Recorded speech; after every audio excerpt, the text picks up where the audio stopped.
ان دو آیتوں میں اللہ تعالیٰ نے 3 نبیوں کا تذکرہ فرمایا ہے۔ ایک حضرت اسماعیل علیہ السلام، دوسرے حضرت ادریس علیہ السلام، تیسرے حضرت ذوالکفل علیہ السلام۔ حضرت اسماعیل اور حضرت ادریس علیہ السلام تو اللہ کے پیغمبر تھے، قرآن مجید میں ان کا جا بجا تذکرہ ہے۔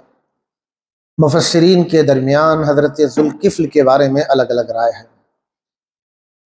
علامہ ابن کثیر رحمۃ اللہ علیہ نے ذوالکفل کو بھی انبیاء علیہم السلام کی فہرست میں شامل کیا ہے، اور یہ بتایا کہ حضرت اسماعیل اور حضرت ادریس کے ساتھ حضرت ذوالکفل کا تذکرہ، یہ اشارہ اس طرف ہے کہ حضرت ذوالکفل بھی پیغمبر تھے، اگرچہ قرآن مجید میں ان کے زیادہ حالات کا تذکرہ نہیں ہے۔ اسی طرح تاریخی کتب میں بھی حضرت ذوالکفل کا کوئی زیادہ تذکرہ نہیں ہے۔ امام مجاہد رحمۃ اللہ علیہ، بعض دوسرے مفسرین کی یہ رائے ہے کہ یہ نبی نہیں تھے بلکہ اللہ کے بہت نیک انسان تھے، اللہ کے ولی تھے، صالحین میں ان کا بڑا مقام اور رتبہ تھا۔ بہرحال حضرت ذوالکفل کے بارے میں مفسرین کی الگ الگ رائے۔ ان سے پہلے ہم نے حضرت ایوب علیہ السلام کا تذکرہ سنا۔ حضرت ایوب علیہ السلام کیسے صابر انسان تھے، خدا کے محبوب انسان تھے، کن مشکلات سے گزرے۔ اللہ تعالیٰ نے حضرت ایوب علیہ السلام کی تعریف ان کے صبر کی وجہ سے کی۔ انا وجدناہ صابرا، حضرت ایوب علیہ السلام مشکل حالات پر، آفات و مشکلات پر بڑے صبر کرنے والے تھے، اللہ کی شکایت نہیں کرتے تھے، اللہ کے ہر فیصلے پر راضی رہتے تھے۔ مال اولاد لٹ گئی، بیمار ہو گئے، گھر گر گیا، دھن دولت ختم ہو گئی، پہلے اچھے دن تھے، برے دن آ گئے، اب حرف اللہ کے فیصلے پر راضی ہو رہے ہیں۔ اللہ تعالیٰ نے حضرت ایوب علیہ السلام کی تعریف فرمائی۔ آج جن 3 پیغمبروں کا تذکرہ ہوا ہے، ان 3 پیغمبروں کا تذکرہ بھی اسی تناظر میں قرآن نے کہا ہے کہ حضرت ادریس علیہ السلام کی زندگی تمہارے سامنے ہونا چاہیے، حضرت اسماعیل علیہ السلام کی زندگی تمہارے سامنے ہونا چاہیے، حضرت ذوالکفل کی زندگی تمہارے سامنے ہونا چاہیے۔ یہ ایسے لوگ تھے دنیا میں اللہ کے فیصلوں پر ہمیشہ راضی رہتے رہے۔ یہ تمہارے پاس نمونے ہیں زندگی کے، اگر تم یہ زندگی کے نمونے اپنے سامنے رکھو گے، اپنی زندگی میں جو بھی مشکل حال آئے گا، پھر اللہ سے کوئی شکایت نہیں کرو گے، تم اللہ سے کبھی مایوس نہیں ہوگے، تم اللہ پر ہمیشہ یقین رکھو گے، اللہ کو پکارنے والے بنو۔ سب سے پہلے تو اللہ تعالیٰ نے حضرت اسماعیل علیہ السلام کا تذکرہ فرمایا، اور ہم سب جانتے ہیں حضرت اسماعیل علیہ السلام کی کوئی معمولی قربانی نہیں تھی، دودھ پیتے بچے تھے، اللہ کے حکم پر حضرت ابراہیم نے جنگل میں لے جا کر چھوڑ دیا۔ بچے کو ماں سیدہ ہاجرہ تھی، بیٹا سیدنا اسماعیل تھے، ماں اور بیٹے جنگل میں رہے، اللہ کے حکم پر رہے، نہ کھانے کو وقت پر ملتا ہوگا، نہ پانی وقت پر ملتا ہوگا۔ آدمی وہاں رہتا ہے جہاں انسانوں کی آبادی ہوتی ہے، بن بیا جنگل میں جہاں کوئی چیز اگتی نہیں، اللہ کے حکم پر یہ ماں بیٹے رہے اور پھر قربانیاں دیتے رہے۔ اور ایک قربانی کو وہ وقت آیا کہ باپ اپنے بیٹے کو کہہ رہے، حضرت ابراہیم اپنے بیٹے سے کہہ رہے ہیں، یا ابت انی رأیت احدا، اے میرے بیٹے میں نے تجھے خواب میں ذبح کرتے ہوئے دیکھا ہے۔ یا بنی انی اری فی المنام انی اذبحک فانظر ماذا تری، بیٹے میں نے تجھے اپنے خواب میں ذبح کرتے ہوئے دیکھا۔ اور بیٹا کہہ رہا ہے، یا ابت افعل ما تؤمر ستجدنی ان شاء اللہ من الصابرین، ابا جان آپ کو اللہ کی طرف سے جو حکم دیا جا رہا ہے آپ کر گزریے، میری گردن کٹنے سے اگر اللہ راضی ہوتا ہے آپ کر دیجئے۔ یہ کوئی آسان بات نہیں ہے، بولنا آسان ہے، سننا بھی آسان ہے، لیکن جس آدمی کے سامنے یہ چیز آ جائے کہ تجھے اللہ کے نام پر، اللہ کے حکم پر قربان ہونا ہے اور قربانی پیش کرنا ہے، حضرت اسماعیل علیہ السلام تیار ہوئے۔ اللہ تعالیٰ یاد دلا رہا ہے مسلمانوں، پڑھو حضرت اسماعیل علیہ السلام کی زندگی، پڑھو حضرت ادریس علیہ السلام کی زندگی۔ قرآن مجید میں حضرت ادریس علیہ السلام کا بھی کوئی زیادہ لمبا تذکرہ نہیں، لیکن قرآن مجید میں صبر کے بیان میں حضرت ادریس کا ذکر اس لیے ہوا ہوگا وہ بھی مشکل حالات میں اللہ کو پکارتے ہوں۔ رہا ذوالکفل کے بارے میں تفسیر قرآن مجید میں ان کا بھی کوئی زیادہ تذکرہ نہیں۔ بعض مفسرین کی رائے ہے کہ یہ پیغمبروں میں سے تھے، بعض کی رائے ہے اللہ کے نیک بندوں میں سے تھے، بعض کی رائے ہے کہ ایک پیغمبر گزرے ہیں جن کا قرآن میں تذکرہ ہے، حضرت یسع علیہ السلام۔ عام طور پر یہ نام ہم سنتے نہیں ہیں، قرآن مجید میں اس کا ذکر ہے۔ حضرت یسع علیہ السلام جب بوڑھے ہوئے تھے، انہوں نے اپنے کام کے لیے، ذمہ داری دینے کے لیے، خلیفہ بنانے کے لیے انہوں لوگوں کے سامنے ایک بات رکھی تھی۔ یہ باتیں امام ابن جریر نے تفسیر کے امام مجاہد کے حوالے سے باتیں لکھی۔ حضرت یسع علیہ السلام جب بوڑھے ہو گئے، ضعیف ہوئے، ان کا ارادہ ہوا کہ میں اپنا کسی کو خلیفہ بناؤں۔ یہ خلیفہ کیا ہوتے ہیں؟ خلیفہ کیوں بنائے جاتے ہیں؟ خلیفہ ذمہ داری دی جاتی ہے کہ میں نے جو زندگی بھر کام کیا ہے وہی کام آپ کو کرنا ہے اور آگے لے کر چلنا ہے۔ حضرت یسع علیہ السلام نے اپنے تمام ساتھیوں کو جمع کیا اور یہ لوگوں کے سامنے کہا میں اپنا خلیفہ بنانا چاہتا ہوں، اس کے لیے 3 شرطیں۔ پہلی شرط یہ ہے کہ میں اس کو خلیفہ بنانا چاہتا ہوں جو دن میں ہمیشہ روزہ رکھ کر گزارتا ہے، یعنی زندگی میں روزے رکھ کر وقت گزارتا ہے، اللہ کے لیے وہ بھوکا رہتا ہے۔ دوسری شرط خلیفہ بنانے کے لیے میری یہ ہے کہ وہ رات کی تنہائی میں مصلی بچھا کر اللہ کے سامنے رونے والا ہو، اللہ کو پکارنے والا ہو، رات میں جاگ کر عبادت کرنے والا ہو۔ تیسری شرط یہ ہے کہ اس نے کبھی غصہ نہ کیا۔ یہ آسان بات نہیں، اس نے اپنی زندگی میں کبھی غصہ نہ کیا۔ ایک آدمی کھڑا ہوا، بالکل بعض روایتوں میں اجنبی تھا، اس کو کوئی پہچانتا نہیں تھا۔ وہ کھڑا ہوا کہنے لگا یہ شرطیں مجھ میں پائی جاتی۔ حالانکہ حضرت یسع علیہ السلام کے مجمع میں جو ساتھی بیٹھے ہوئے تھے بہت پرانے تھے، کام کرنے والے، قربانی دینے والے تھے، ان میں سے کوئی نہیں کھڑا ہوا۔ ایک اجنبی آدمی کھڑا ہوا جس کو کوئی لوگ پہچانتے نہیں تھے۔ وہ یا تو لباس بدل کے آیا تھا، رنگ روپ بدل کے آیا تھا، بھیس بدل کے آیا تھا، نہ جانے کیا تھا۔ کھڑا ہوا، اس نے کہا یہ شرطیں مجھ میں پائی جاتی۔ حضرت یسع علیہ السلام نے خاموشی اختیار کی، اس کو خلیفہ نہیں بنایا، مجلس ختم ہو گئی۔ دوسرا دن آیا، حضرت یسع علیہ السلام نے پھر اپنے ساتھیوں کو جمع کیا، پھر اعلان کیا کہ میں اپنے بعد ایک خلیفہ بنانے جا رہا ہوں جس میں یہ 3 شرطیں پائی جائیں گی، جو ہمیشہ روزہ رکھتا ہے، رات میں عبادتیں کرتا ہے، اور جس نے زندگی میں کبھی غصہ نہ کیا ہو میں اس کو خلیفہ بناتا ہوں۔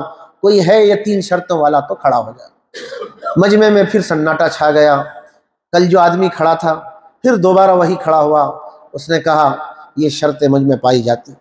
تو حضرت یسع علیہ السلام نے اس کو خلیفہ بنا دیا۔ وہ کون تھے؟ وہ حضرت ذوالکفل تھے۔ علامہ ابن جریر کے مطابق یہ حضرت ذوالکفل وہی ہیں جس کا تذکرہ اللہ تعالیٰ نے سورہ انبیاء کی آیت نمبر 85 اور 86 میں کیا ہے۔ تو حضرت یسع علیہ السلام نے ان کو خلیفہ اور ذمہ داری دی۔ شیطان کو بڑا غصہ آیا۔ ایسے موقع پر شیطان یہ چاہتا ہے کہ جس آدمی کو رسپانسبلٹی، ذمہ داری ملی ہے، یہ آدمی اس مقام سے گر جائے، کہیں یہ ایسا نہ ہو کہ حضرت یسع کا کام یہ آگے بڑھانے لگ جائے اور دین کا کام کرنے لگ جائے۔ دین کے کام کے رکاوٹ کے لیے ہمیشہ شیطان آتا ہے۔ شیطان نے اپنے حواریین کو جمع کیا اور کہا اس مقام و مرتبے سے ذوالکفل کو، حضرت ذوالکفل کو کیسے ہٹایا جا سکتا ہے؟ تو شیطان کے حواریین نے کہا ہم زمانے سے ان پر محنت کر رہے ہیں، کبھی وہ راستے سے ہٹا نہیں، بھٹکا نہیں، وہ اللہ کا نیک بندہ ہے، ہم اس کو کبھی خدا کے راستے سے ہٹا نہیں سکتے۔ شیطان نے اصرار کیا دیکھو محنت کرو، کسی طرح اسے راستے سے ہٹاؤ، کوئی ایسی چال چلو کہ اس سے وہ بھٹک جائے۔ تو سارے شیطان کے دوست احباب کہنے لگے یہ ہمارے بس کی بات ہے۔ تو شیطان نے خود ذمہ داری لی کہ میں حضرت ذوالکفل کو راستے سے ہٹانے کی کوشش کروں۔ تاریخی روایت میں ہے کہ حضرت ذوالکفل ایسے ہی عام آدمی نہیں تھے۔ بعض روایتوں سے پتہ چلتا ہے نیک ہونے کے ساتھ ان کو اس سوسائٹی میں جہاں رہتے تھے ان کو حکمرانی حاصل تھی۔ اس سے اندازہ ہوتا ہے کہ حضرت ذوالکفل لباس بدل کر کے، روپ بدل کر کے حضرت یسع کے پاس آئے تھے۔ وہاں کے وہ حکمراں تھے، قاضی تھے، وہ فیصلہ کرنے والے تھے۔ حضرت ذوالکفل کی ایک عادت تھی، رات بھر جاگتے تھے، عبادت کرتے تھے، صبح کے وقت لوگوں کے فیصلے کرتے، انصاف قائم کرتے، لوگوں کی رہنمائی کرتے تھے۔ 24 گھنٹے میں صرف دوپہر کے وقت قیلولہ کیا کرتے تھے، تھوڑی دیر کے لیے۔ دن بھر روزہ رکھتے، رات بھر عبادتیں کرتے، دن بھر لوگوں کی خدمت کرتے، دوپہر میں قیلولہ کیا کرتے تھے۔ شیطان کو حضرت ذوالکفل کو غصہ دلانا مقصود تھا۔ جس وقت حضرت ذوالکفل سونے کے لیے، قیلولے کے لیے جاتے تھے، شیطان انسانی بھیس میں آیا، دروازہ کھٹکھٹایا۔ حضرت ذوالکفل نے پوچھا کون ہو؟ انہوں نے کہا میں ایک مظلوم بوڑھا انسان ہوں۔ تو حضرت ذوالکفل نے دروازہ کھولا، پوچھا، اس نے کہا میں ایک بوڑھا انسان ہوں، مجبور انسان ہوں، رشتہ داروں کا مجھ پر بڑا ظلم ہے، رشتہ دار مجھے، برادری والے مجھ سے جھگڑتے ہیں، لڑائی کرتے ہیں، مجھ پر ظلم کرتے ہیں۔ مقصود وہ نہیں تھا، اتنی لمبی باتیں سناتا رہا شیطان کہ وہ سونے کا ٹائم ختم ہو گیا۔ یہ پہلا دن تھا جس نے شرارت کی تھی حضرت ذوالکفل کے ساتھ۔ سونے کا وقت، قیلولے کا وقت ختم ہو گیا تو حضرت ذوالکفل نے کہا جب دربار لگ جائے، جب عدالت لگ جائے تم وہاں چلے آنا، اپنی بات رکھنا، تمہارے بارے میں رائے لے کر فیصلہ کیا جائے۔ شیطان چلا گیا، سونے کا وقت ختم ہوا، دربار لگا، وہ شیطان تو آیا نہیں، تو اس کو مقصود کچھ اور تھا۔ دوسرے دن صبح ہوئی، دربار پھر لگا، وہ حاضر ہوا نہیں۔ حضرت ذوالکفل انتظار کرتے رہے، وہ اللہ کا بندہ گیا کہاں جو مظلوم بوڑھا تھا۔ دوسرے دن سونے کا وقت آیا، پھر اس نے دروازہ کھٹکھٹایا اور آ کر حضرت ذوالکفل نے پوچھا کون ہو؟ کہا میں مظلوم بوڑھا ہوں، بات رکھنے کے لیے آیا ہوں۔ حضرت ذوالکفل نے دروازہ کھولا، پوچھا بھائی کل ہم نے آپ کا انتظار کیا، آج بھی دربار لگا تھا، آپ کا انتظار ہوا، آپ کیوں نہیں آئے؟ تو اس شیطان جو انسانی لباس میں تھا کہنے لگا کیا کریں حضرت، میرے رشتہ دار بڑے چالاک ہیں، جب معلوم ہوا ان کو کہ میں اپنی بات آپ کے پاس رکھا ہوں اور عدالت میں مقدمہ دائر ہو چکا ہے، تو میرے رشتہ دار منت سماجت کرنے لگے، کہنے لگے تم ان کے پاس اپنی بات مت لے جاؤ، ہم کمپرومائز کر لیں گے، مسئلہ حل کر لیں گے۔ جب آپ کا دربار ختم ہوا تو پھر مجھ سے بکھر گئے اور میرا مسئلہ اسی ادھورا رہ گیا، پھر میں آپ کے پاس آیا۔ تو حضرت ذوالکفل کے سامنے اس نے ایسی لمبی داستان سنائی۔ دوسرے دن بھی سونے کا وقت ختم ہو گیا۔ مقصود ستانا تھا، غصہ دلانا تھا، جو تیسری صفت تھی۔ تو حضرت ذوالکفل نے کہا ٹھیک ہے، پھر دربار میں چلے آنا، تمہارا مسئلہ پیش کیا جائے گا، بات رکھی جائے گی اور فیصلہ ہو۔ حضرت ذوالکفل کا دربار دوسرے دن بھی شام میں لگا، تیسرا دن آیا، تیسرے دن بھی صبح بھی لگا، وہ بوڑھا آدمی آیا ہی نہیں۔ تیسرا دن قیلولے کا آیا، سونے کے لیے حضرت ذوالکفل گئے۔ ظاہر ہے 2-3 دن تک سویا نہیں تھا۔ اب حضرت ذوالکفل جو سونے کے لیے گئے تو اپنے درباریوں کو، فیملی کو بتا کر گئے اب کسی کے لیے دروازہ کھولا نہ جائے، کوئی آدمی آئے اسے کھٹکھٹانے نہ دیا جائے، اسے روک دیا جائے۔ اب شیطان ہے وہ کسی راستے سے بھی آتا ہے۔ اب حضرت ذوالکفل سوئے تھے، دروازہ زور سے پیٹا جانے لگا، حالانکہ درباری لگے ہوئے تھے۔ حضرت ذوالکفل اٹھے، میں نے تو بتا دیا تھا کہ دروازہ نہ کھولا جائے، یہ کس نے دروازہ کھولا؟ کون آیا ہے؟ پوچھا کون آواز دے رہا ہے؟ کہا میں وہی بوڑھا آدمی ہوں، بوڑھا مظلوم۔ حضرت ذوالکفل نے دیکھا دروازہ تو بند ہے اور آدمی اندر موجود ہے۔ حضرت ذوالکفل سمجھ گئے، کہنے لگے تو اللہ کا دشمن شیطان معلوم ہوتا۔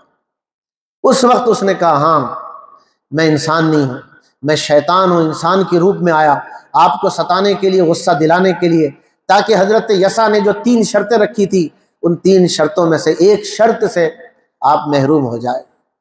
بہرحال امام ابن جریر نے اس واقعے کو اپنی صدرت کے ساتھ امام مجاہد کے حوالے سے نقل کیا۔